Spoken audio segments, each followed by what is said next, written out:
Good evening, and thank you all for tuning in to our fourth annual Voices of the Innocence event. Right now, we're segueing into our community discussion. My name is Sean Ellis, and I'm an exoneree from Massachusetts that spent 22 years in prison for a crime I did not commit.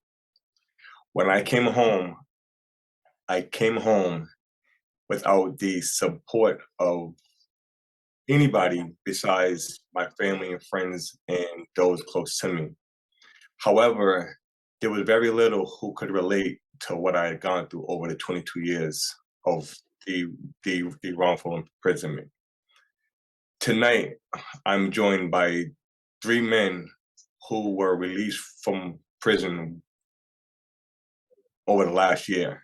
And we want to focus on and bring attention to the struggles that we deal with after the wrongful conviction, after our release from prison, when we come back into the community and have to deal with and work to put our life back together. So I want to take an opportunity and to allow everybody to introduce themselves, and I'll start with Jabir. My name is Jabir Pope. I spent 38 years in prison for a crime that I really didn't commit. You need more? Paul? My name is Paul Robinson. I spent 52 years in prison. I was released approximately 2.5 months ago. And it's good to be here this evening to share our experiences with readjusting to the community after so long a time. My name is Albert Brown. I spent 38 years in prison for a crime that I didn't commit. And I'm doing my best to deal with the aftermath. And so that's the perfect segue to kind of jump right into the conversation. And I wanted to ask each of you, what has been the most surprising thing that you've learned since being home, as it pertains to what you expected and then what you encountered when you got up? Anyone can start.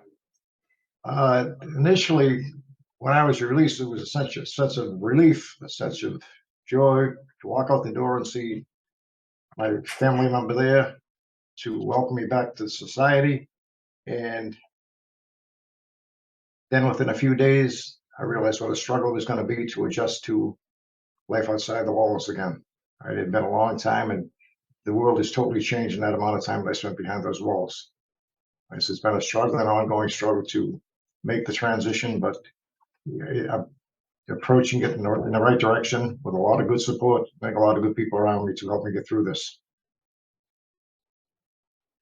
For me, I suppose there is a variety of things that is probably capsulized in the fact that so much has changed. You know, to walk into a store and order a slice of pizza and discover that it's $15 a slice was kind of shocking to me. The community has changed so much from when I went in. Lots of people are gone. New people have arrived. Streets have changed. Streets that used to be two-way streets are now one-way streets. I had to get reacquainted with my own neighborhood that I grew up in. It was easy to get lost in my neighborhood. You could take a wrong turn and easily get lost because so much has turned in terms of the structure of this and design of the city. Cars looked different. Houses looked different. And of course, that was compounded by the introduction of technology. I mean, in prison, we're on, Flintstone status. We deal with the bare minimum. So to come out here and be faced with technology and like that, which has become the lifeblood of society these days, was probably one of the, at least among the most most surprising things for me. To add to that, I think like one of the scariest moments was when I realized that I wasn't coming out and going to pick right up and go on with my life like nothing ever happened.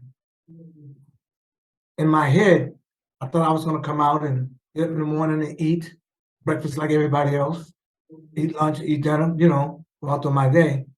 No, a lot of hiccups. One, things have changed a lot in great many respects.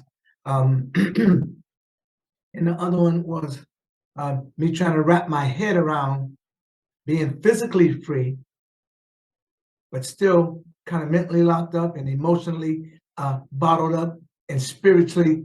I think, you know, spiritually, I'm more free spiritually than I am in any other aspect because that was connected to my faith. And my faith was connected to my hope, and my hope was connected to hoping to be free one day. I think I also would add to that you know, one of the things that was surprising to me was that I found out that I was a stranger among loved ones, even.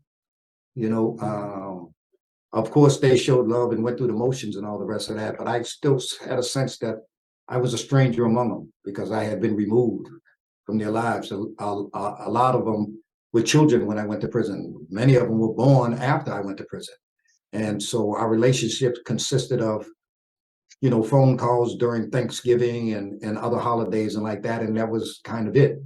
And so when I came home and was actually among them, you know, even though that I could feel the love, I still felt like a stranger among them. Yeah, I can honestly say that, you know, I reached a point in my reentry process where I began to question my relationships with people juxtaposed to their relationship with other people, and I get to the point of I got to the point where, you know, I can't help but to see that there is some difference in those relationships, and so I definitely get that.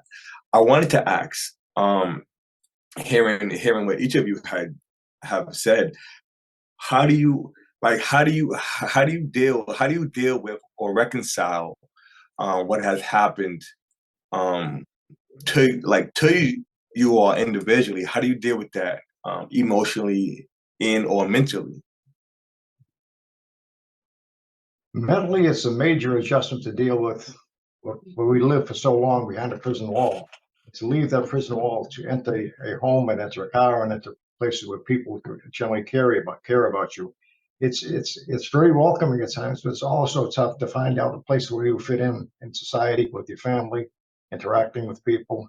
And it's an overall complete adjustment. I've learned to my own way is to take things very slowly. I try not to jump into it, try not to jump into things too quickly. This way here, they're well thought out and I'm not rushing because I think I've observed in the past from other guys coming back to prison what happened to them and how they failed. I try to keep that in mind.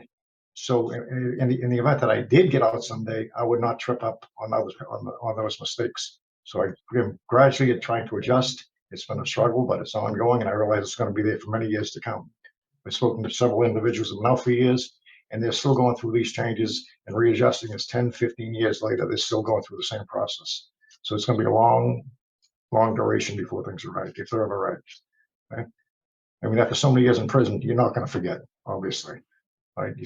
So it's just best to take my time and readjust and try to do as much as I can. Okay? It's a real balancing act because prison, as you all know, is a culture unto itself. And there's a code of ethics and a set of rules that we govern ourselves by in order to get through a given day. And the violation of that code of ethics costs us daily in prison. And so to come out in society and have the expectations that that those ethics will be honored, and to find out that they're not, because people are living different lives. People don't necessarily keep their word, and as we expect people to inside, because we know what it costs us not to keep your word, for example. The things that we think are important and hold dear, people take for granted out here in the world. And so it's a balancing act to try to fit in and adjust to the mindset of the outside world, and juxtapose it to what we've lived for so long in the inside world. And like Paul said, you know, it's a struggle. It is indeed a balancing act, and one that I'm still trying to find my way through. I think that struggle with a capital S, the single most thing that I have been gifted with is, from everybody, is to take it slow. You got to take it slow. You can't expect immediate, all the things that you want to happen immediately, because they're not. You know, they're just not. It's life just doesn't happen like that. You know, everything has a process. Everything has a timetable, and of course, I have to make sure that I am not full of emotion, especially negative emotion, but I have to think my way through. Every day is a process that I have to go, and I gotta make the right steps, you know, in order to get where I need to go, and make life better for myself and those that I love. I would just say in regards to that, because I hear that phrase used very often, that we have to take it slow and be patient. But I used to say to guys in the joint that was coming out ahead of me, one of the things that I used to share with people is that we know that inside, for example, on Thursdays, they're going to pass out a roll of toilet paper and a bar of soap. And I would say to guys, you know, the moment you get out of prison, you know, you got to find your own toilet paper and soap. You know, that's not going to be passed out. And so it gets a little difficult to be patient, you know, under those circumstances. There are some things that we need immediately, and it's not always available. Some of us are blessed to be able to walk into a situation, a home situation where we get some aid and like that. But there are a whole lot of brothers and sisters that are coming out that don't have those kind of circumstances, which is certainly a recipe for recidivism, because, you know, there are some things that we require on a day-to-day basis in order to get through a day. And so you said a couple of things that kind of brought up a couple of questions. But I wanted to ask, is the first time that we realized that we had to go buy our own soap and toilet paper. What was that moment like for you?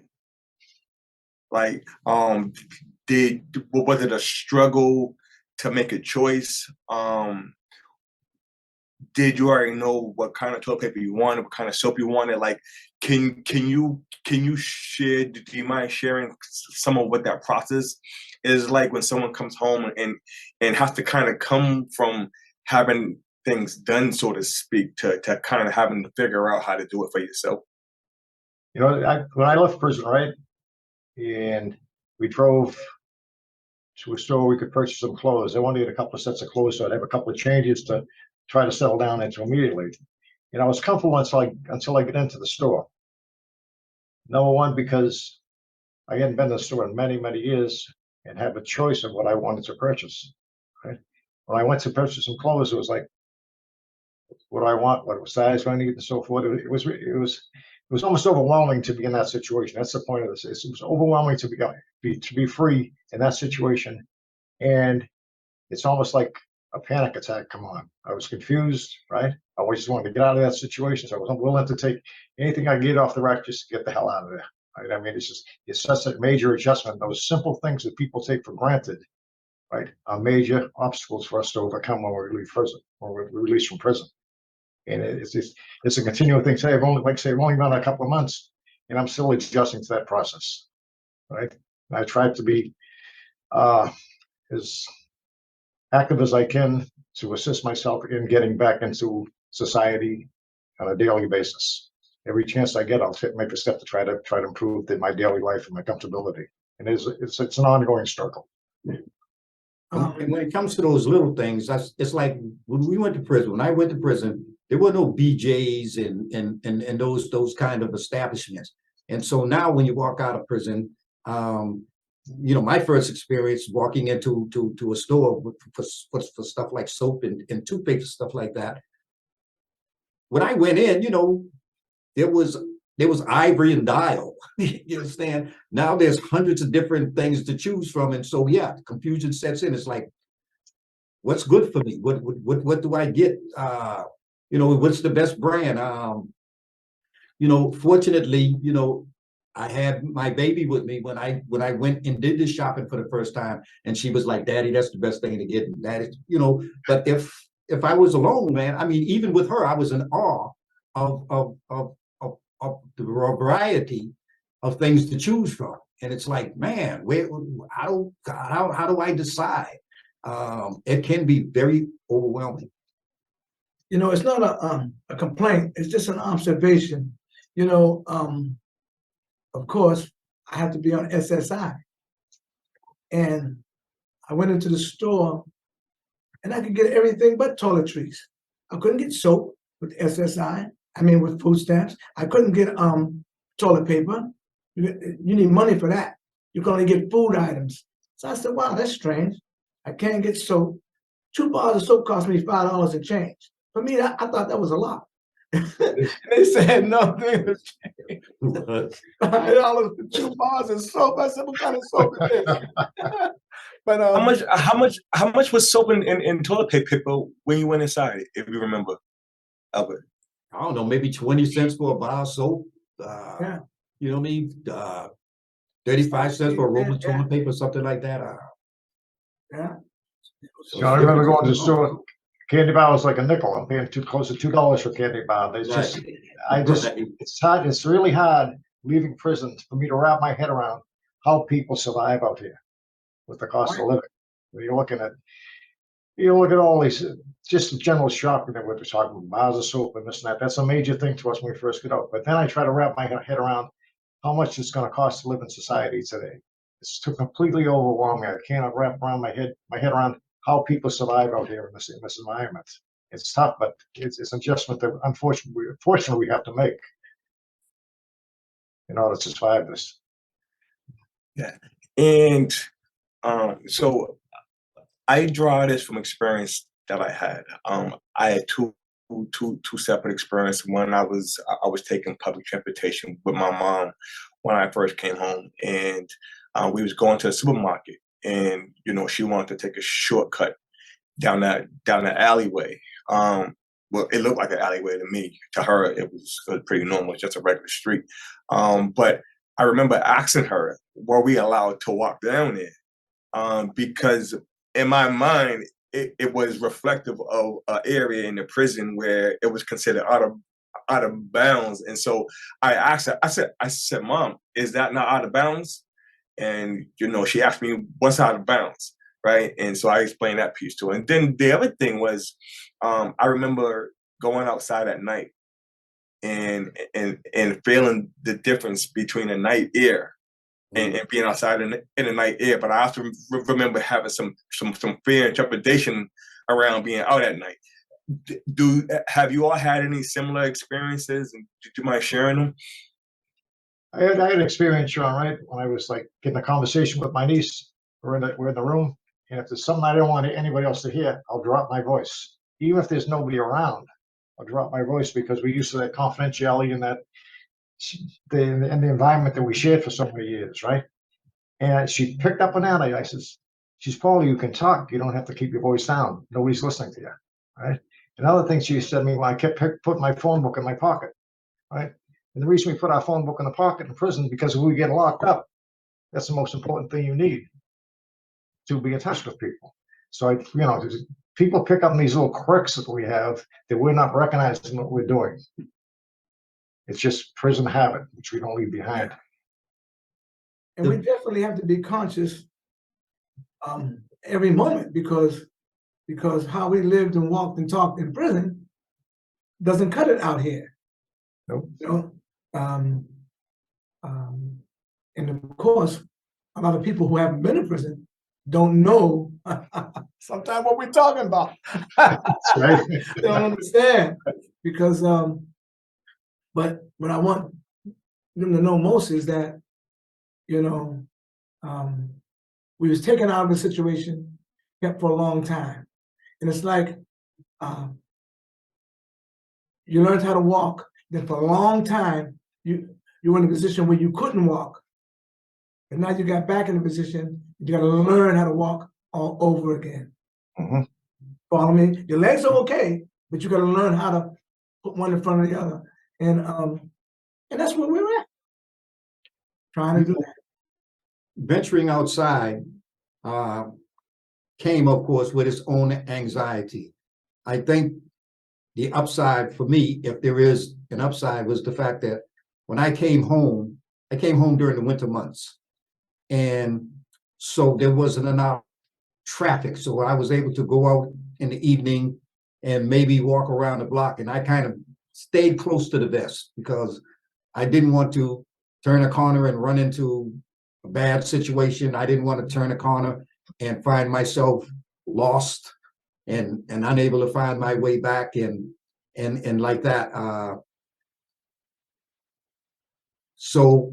But I clearly saw the difference between wandering and venturing out in the winter, where there was few people, than it was in the summer, when everybody was out and hanging and stuff like that. It was a little more intimidating in the warmer weather before I was able to adjust and settle down a little bit, because now you become overwhelmed by being surrounded by strangers and you don't know who's who, you don't know who's angry, you don't know who's armed, all of those things are racing through your mind and like that. And so, yeah, you wind up very guarded and to some extent even paranoid.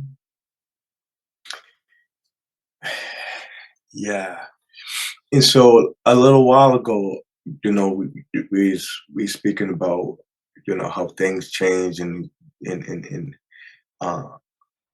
like work and things of that nature. I wanted to ask about kind of the documentation process on coming home. And what has it been like so far navigating the systems that are set up to, whether it's to get DTA, try to get our birth certificates, identification cards, social security cards. What has that process been like mentally and emotionally for you all? Well, for me, it's been a real draining situation, trying to acquire my ID. Now, there were some hiccups, and I fully accept the hiccups because I caused them. But after that all got straightened out, now it was up to the system to supply me with what I was asking for. And I was just simply asking for my ID. And as of today, right now, I still don't have an ID from the registry. I've been approved 3 or 4 times. I paid for my ID 3 or 4 times.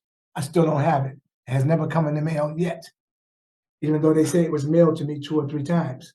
So the system or the systems don't readily help us. I don't know if that's an individual problem, a systematic problem, or what it is. All I know is I don't have my ID, and it hinders my progress, progress of my reintegration. I can't get a job if I don't have no ID. They want to know who I am. I can't get nothing. I don't have no ID. So, but again, it takes time. You know, give it a little time, I've been told. So that's what I'm doing. The pros and cons for me is that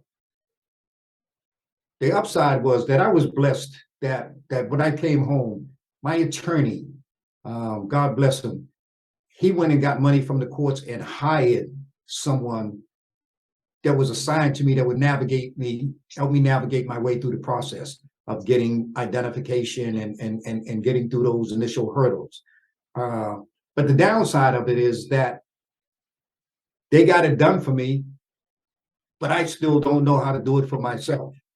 And Sean, you know that you and I have had conversations when it comes to the cell phones, for example. You ask somebody, you know what I mean, to show you how to do something with your cell phone, and the first thing they do is take it from your hand and they do it themselves, and then they hand it back to you. Well, it's done, but we still don't know how to do it. You see? And it was the same thing with the process of getting identification, getting assigned, you know, to healthcare and SSI and all the rest of that. All of those things were done for me. So I still don't fully understand the process. And then when I get stuck, you know, then I have to turn to someone like Kristen Dane to help me navigate through that process and get it fixed. You know, I first started to get my IDs, and I look at it like I left prison with a plastic card, my photograph, and my number on it, right? I put that aside. I started to get my IDs with the help of Chris, and I couldn't have never navigated the system, my systems myself, whether it be food, SSI, right, birth certificate, just a lot of documents that we need. As I got each piece, I felt like, okay, I'm going to establish an identity. I am a person, right? I got identification. Yeah, I need this paperwork to do anything in life, whether it's to get a driver's license, right, to identify myself in certain situations. So it was a long, tedious process, and I could not have done that on my own without the help that I received from Kristen and Sean and other people surrounding me, right? And without the support, we are lost out here.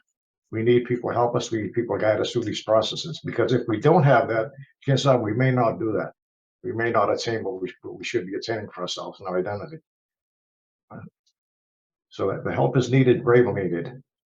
It's one thing if you leave prison and you're on parole, you may get assistance from sometimes different organizations, a halfway house, and so forth. But those are the cut loose from the court. You're on your own. You're leaving me with no identification, not a penny in your pocket, right? And you're on your own. And good luck. Right? It's a struggle to get through that. It's quite a maze. And so,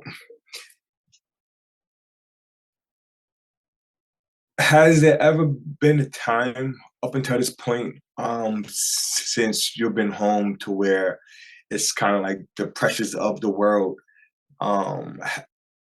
have become so much that you feel as though, like, I can't do this, or this is too much? And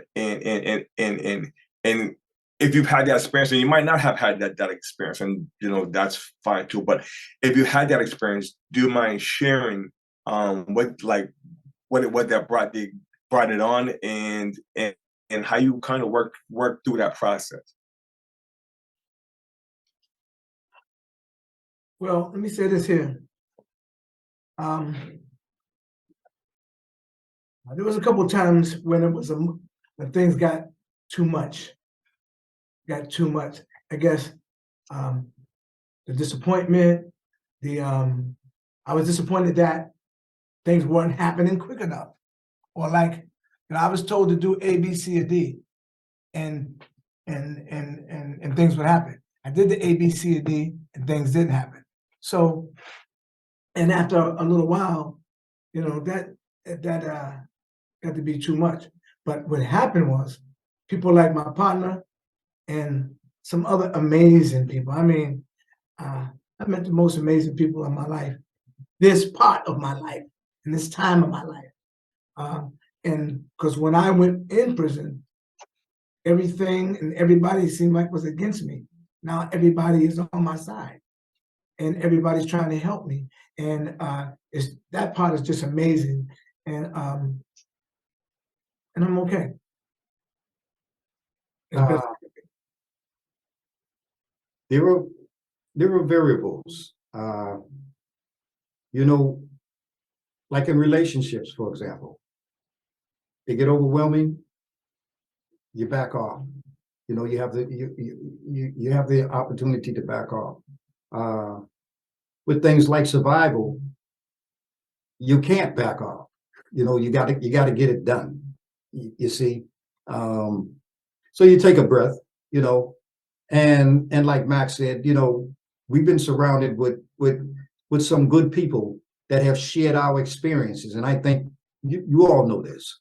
You know, that we can turn to each other when we need to take a beat, or if we get overwhelmed. You know, I mean, we have each other to you know, to place a hand on our shoulder and steady us and say, take a beat.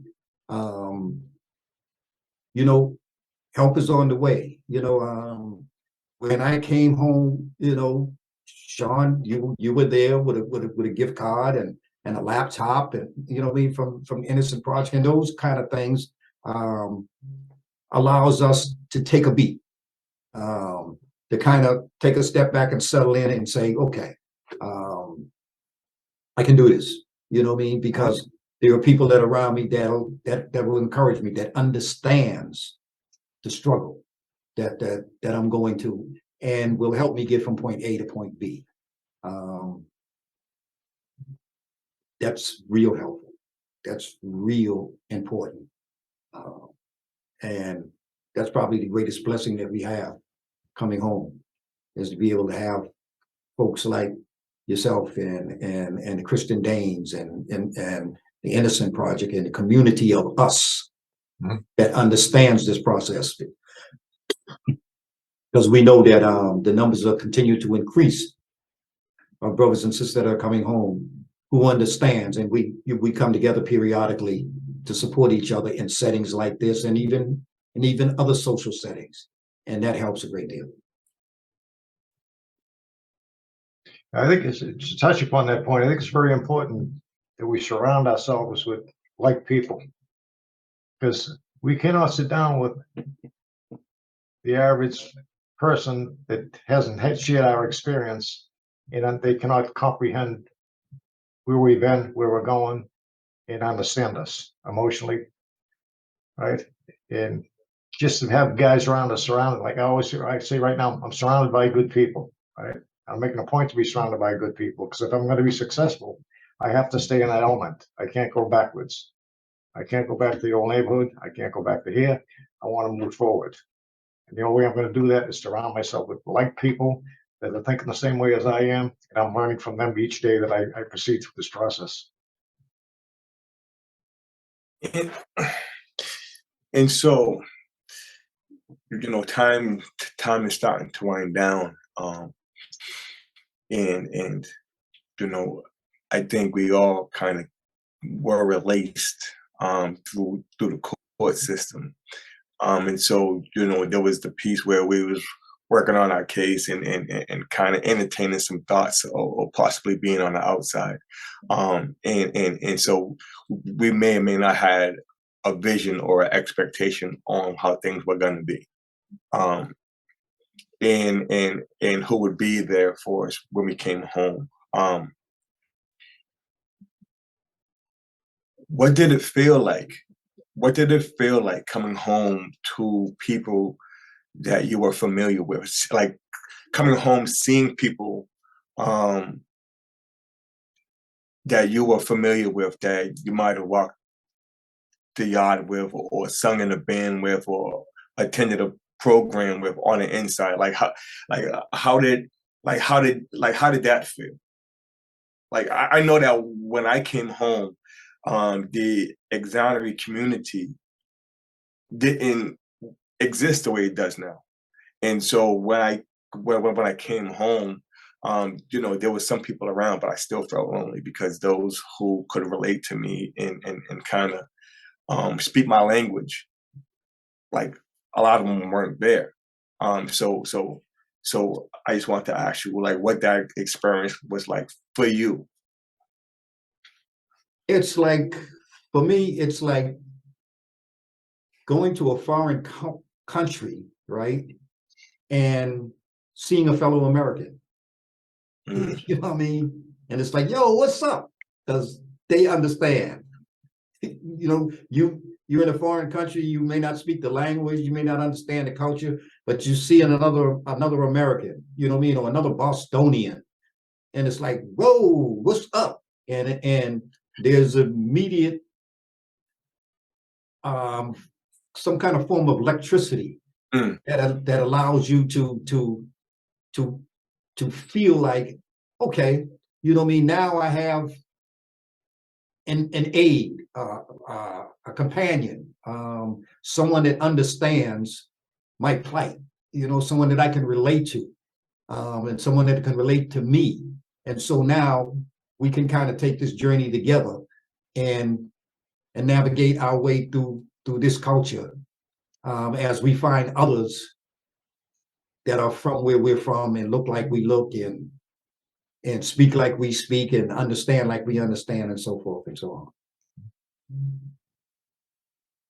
You know what I know? What I've started to understand is that I'm different. Everything changes, nothing stays the same. I'm not going to be the same as I used to be. I also know that, you know, some call it PTSD, some call it, you know, stress-related. But I know living in the environment that we lived in for as long as we lived in it, we all bring that baggage as well, whether we want to admit it or not. And there are different triggers. There are some triggers that are not good for us that we try to stay away from. Then there are some positive triggers, like the people in your life, your female friend, your woman friend, your best buddy or whatever, and the people who try to keep you on a straight and narrow. Because I know for me, the joke between me and my woman is that she says I make her ears twitch because I'm so off charge. She said, you make my ears twitch. But and we laugh. Oh, do we laugh? And the laughter is genuine laughter, and it's genuine, direct, upfront concern. We didn't get that because we had either a plexiglass between us, or somebody standing over us. You're too close to her, or some kind of rules or regulations that stopped us from being, you know, adherent to our humanity. And but I'm so grateful to her, and I'm giving Jay a shout out. You know, I think I went through this before in other groups, right? But there's a certain quality of our relationships, right, that people cannot comprehend. Shorty Mac and I go back 40 years, Shorty, maybe. Yes. You met her, right? Jabir, I know many years, work programs with him inside the walls, right? Sean, I worked 22 years, became very tight with Sean, right? And these bonds that we form in prison, right, are exceptional bonds. They're beyond a friendship. It gets to be like a family. We're so close to each other. We live on a daily basis. We see the dangers. We look out for each other, right? To get through this daily grind of survival, right? And we come very close, right? To see each other outside the walls, it's like, wow, I can't believe we made it. And everybody sitting here right now has struggled and persisted and made it to this side of the wall. It's quite an accomplishment. It's an honor to be with people that went through what we went through. Right? It's really appreciated.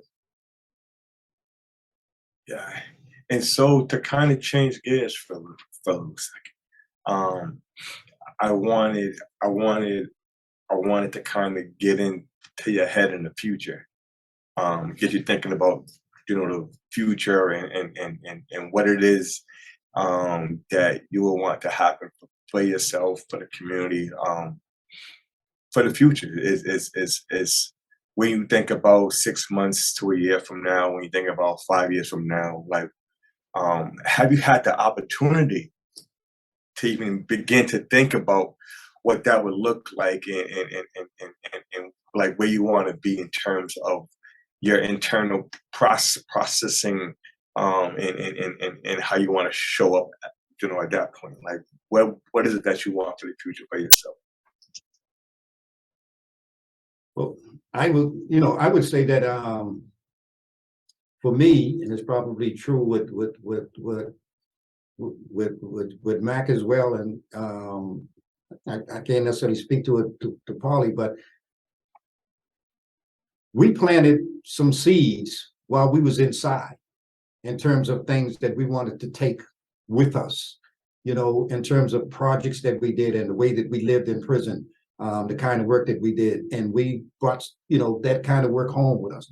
The song Freedom that was featured in the last piece, for example. I mean, me and Mac spent a lot of time putting together music, conscientious music and stuff like that, that we felt would serve our community and like that. And so we brought that kind of work home with us. And so at least I'm inspired to try to continue that journey, and share with the community / world what that work is. That's always been a source of inspiration for me, and I think I can speak for Mac as well to say the same thing. Projects that he created. What I mean? He put together a project called Sock and Rock, Save Our Children and Reclaim Our Community. We even got the theme song for that. And, I put together a program inside called 50, Fathers Incarcerated Finding Their Young. I really would like, to be about the effort of returning fathers to the lives of their children. I think the streets do a poor job of raising them. And we have to get fathers back. And, so there were some things that I'm inspired by that I hope that I can get done. There was, and those are among my goals, the things that are important to me. I think myself personally, right, what I want to do is proceed in what I'm now involved with, right? And that's hopefully getting things together. We're looking out for other guys to step out the prison walls, right? Give us the same thing as Sean was there for us. That's very important, right? And I don't want to forget those guys left behind. Right? You're very close, right? I want to do what I can. If I can help 1, 2 get out behind them, well, great. If I can help 5, be even better, right? I don't want to forget where we came from. It's very important that we do not forget where we came from, the struggles we had, the struggles we're facing, so we can be there for other people, hopefully to attain the same position we are in right now. Well, I think, like Jabir and Paul, what you all just said was that, I would like to position myself housing, some type of job, to get to that place to where I can go do that work that Jabir was talking about, that we plan for, because we know some work has to be done out here. And we have a bit of a jump on a few things because of where we come from. To know the roads ahead, ask those who've been there or who are on their way back. And so, we have some information. There's another saying, you do better when you know better. Well, we've got some information to help people do better. We just need the opportunity to convey it. And that's what I'm hoping, why we survived everything that we went through, so that we can come out here and do this work. Nice. And so this may be one of the last 2 questions. I'll make it a real easy but meaningful one. What brings each of you joy? Like, what brings you joy? For me, my baby, man, she's extraordinary, man. And she gives me joy, man. You know, I've said it before, and I probably can't say it enough. You know, I spent her entire life in prison. And so I had some anxiety coming home about how we would interact and how that would work, you know, what her anxieties might be in terms of, you know, me and like that and how our relationship would be. We just clicked, you know, and she is my greatest joy. I think my greatest joy has been being with the people I am, being with the people I'm with, family, friends, receiving that welcome home, right? It's like I say, it's been a very brief time, but it's still there. The welcome is still there. The people I've been in touch with from the past, they're getting in contact with me. Some good friends from many years, and the joy is being with family and having my freedom. That is my greatest joy.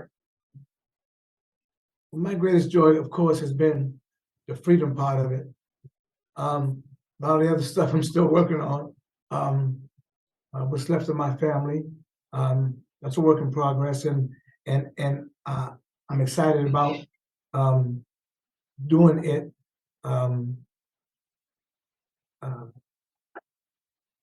Just I'm excited about putting my best foot forward to do the best that I can do and be the best that I can be.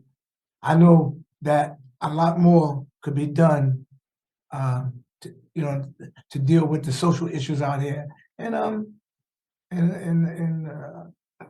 ready to step up to the task to help do it, get it done. Next. So I wanted to take this opportunity to give you all, you know, the opportunity to express some final thoughts. If there's anything important that you want the people to know, to hear, now is an opportunity for you to express that. For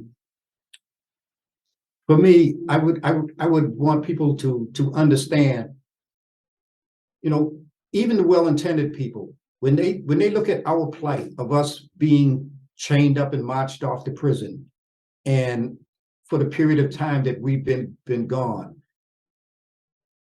that focus tends to be a little hollow and absent in the respect that I don't think people are conscious of the fact that when that happens, when we're cuffed up and marched off to prison, you know, our car is left parked where it is. You know, the food in our refrigerator is left where it is. We lose homes and wardrobes and relationships and jobs and all of those things are just gone, up in smoke. They're just kind of left in place until they vanish on their own. And then when we return, you know, we return to cheers of some sort, but we're starting from scratch again, you know, with a clean slate. You know, one of the things that I probably need more than anything else, and you all will probably share this with me, is that I need to become financially solvent again. You see, because of the expenses of life and all the rest of that. That's not available to us immediately. You know, shelter is not available to us immediately, because everything that we've had, you know, that we have put together in our previous life is just gone, just went up in smoke. You know, it was nobody to tend to it, and nobody cared about it. All they cared about was cuffing us up, marching us off, and that was it. You know, nobody in the system said, well, did you have a car? Let me go move it for you. Let me go make sure it's safe. Or let me go make sure that your apartment is locked and your valuables are secured. None of that occurs. And so it's all lost to us. And we're literally starting all over again. At least that's my experience.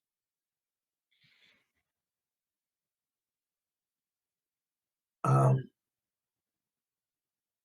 last thing I would like to say is I would just like to again pay homage and honor to all those people who impacted our lives for all those years.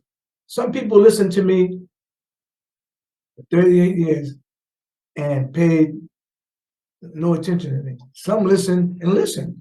I said, okay, and tried to help. And thank goodness those who listened helped. That's how I got here, because other people impacted my life.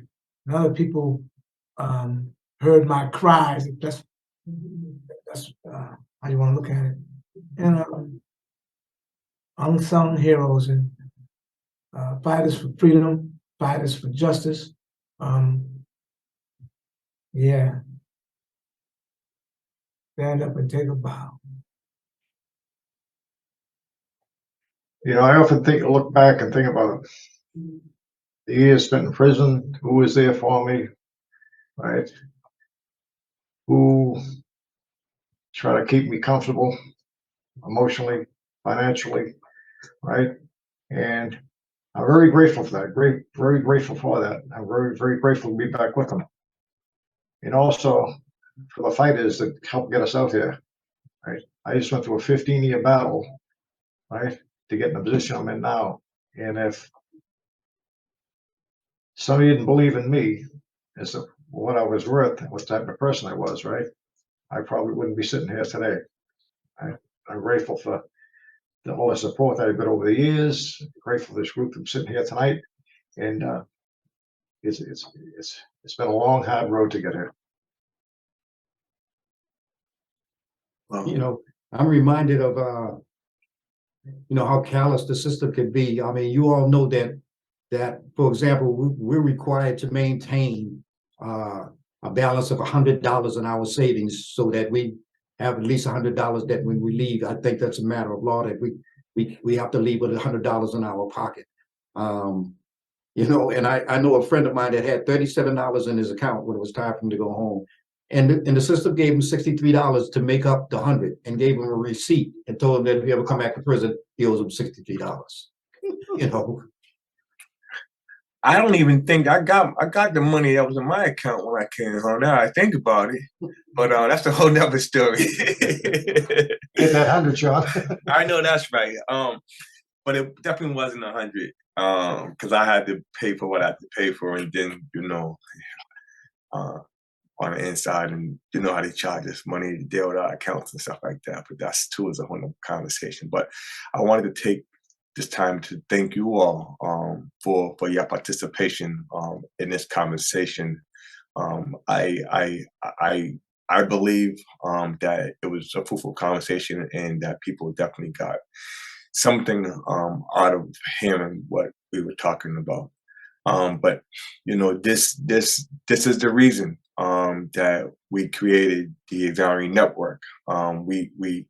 We came home and seeing that there was a need to offer that support to other brothers and sisters who were coming home after us, and we knew that we had to kind of close the void that we experienced coming home. And so to the extent that we've been able to do that, I'm glad that I see, not just within myself, but just see within you that there is value in the Exoneree Network. I also wanted to take this time to share that we do have a run/walk coming up this Sunday, November 6th in Lexington. We are running in honor of a co-founder of the Exoneree Network, Ray Champagne.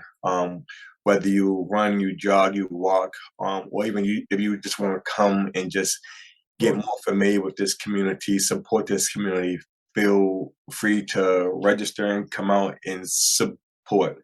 Also, another way to get involved in this work is to sign up for the New England Innocence Project's newsletter.